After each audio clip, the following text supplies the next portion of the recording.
Young mother is attacked, abducted, and murdered by a man family members say was her longtime boyfriend. This morning, they're talking to us about that relationship and why it was about to end. CBS 4's Jessica Vallejo reports. Just after midnight on December 7, 2021, a security camera inside a Miami-Dade group home recorded a knock at the door. Andrea Lloyd was an hour into her overnight shift. She opened it. She had known the man on the other side for 11 years. What the camera caught next set off a 3-day search across South Florida. It ended with police finding a body sealed inside a metal box in the woods near Homestead. This is the Crime Almanac. If you value documentaries built on verified reporting instead of speculation, consider subscribing so you don't miss the next case. Friends and family called her Andrea. Andrea Lloyd was born in Miami on December 13, 1993, the youngest of her father's 12 children. She came up through the Miami-Dade County school system, Laura C. Sanders Elementary, Campbell Drive Middle, Homestead Senior High, and finally Mavericks High School, where she earned her diploma. She tried retail first. It didn't hold her attention long. She found her real work in caregiving, spending 3 years as a caregiver at Sunrise Community before she was promoted to residential program director, overseeing care for adults with disabilities. It was, by every account, work she was genuinely proud of. By December of 2021, she was raising 2 sons, 5-year-old Ezavion and 1-year-old Zaire, and was 6 weeks pregnant with a 3rd child. Her own mother had died years before. The person who filled that role in her life was her godmother, Alfreda Lyons, who has said she thought of Andrea as a daughter, not a goddaughter. Had been Andrea's boyfriend for 11 of her 27 years. They had 2 sons together, and a life that, from the outside, looked settled. Family members told reporters they never once saw the couple argue, not at holidays, not at any gathering they attended. By her father's account, the relationship had quietly come apart underneath that.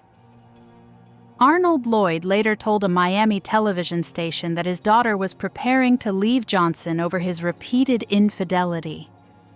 She was like a wife to him, he said, even though he was the boyfriend. According to her godmother, Andrea called her about an hour before she was taken to say she was finally ready to end it. What changed that particular night is a question the public record never answers. Andrea was an hour into an overnight shift at a group home on Southwest 285th Terrace when Xavier Johnson knocked.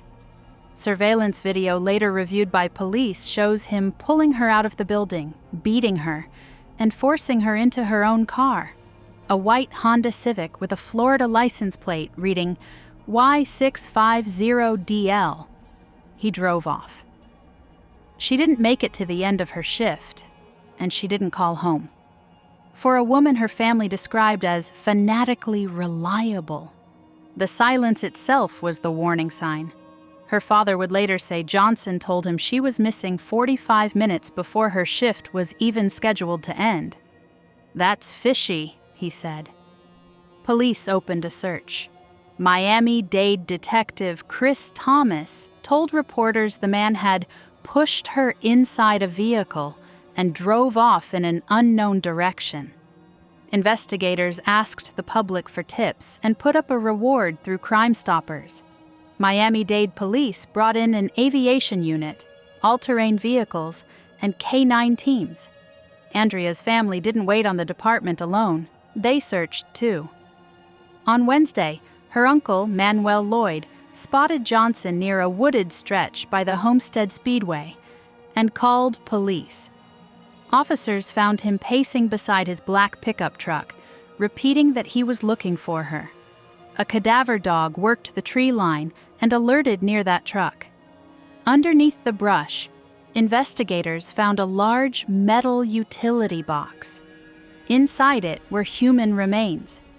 What Johnson knew in that moment, and what he was still denying to police hours later, is the next open question in this case.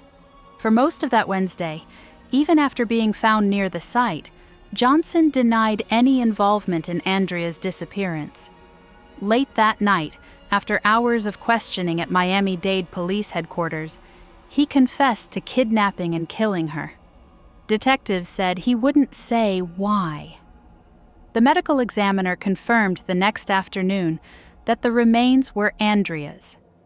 Johnson, 32, was charged with first-degree murder, kidnapping, and armed burglary with assault or battery. Some early wire reporting listed the third charge as aggravated battery instead. Police and most local outlets ultimately reported it as burglary with assault. He appeared before Circuit Judge Mindy Glazer, who set no bond and told him plainly, "This may be a death penalty case." Asked whether he could afford a private attorney, Johnson said he owned 2 jet skis worth about $16,000. The judge assigned him a public defender anyway. No official motive was ever released.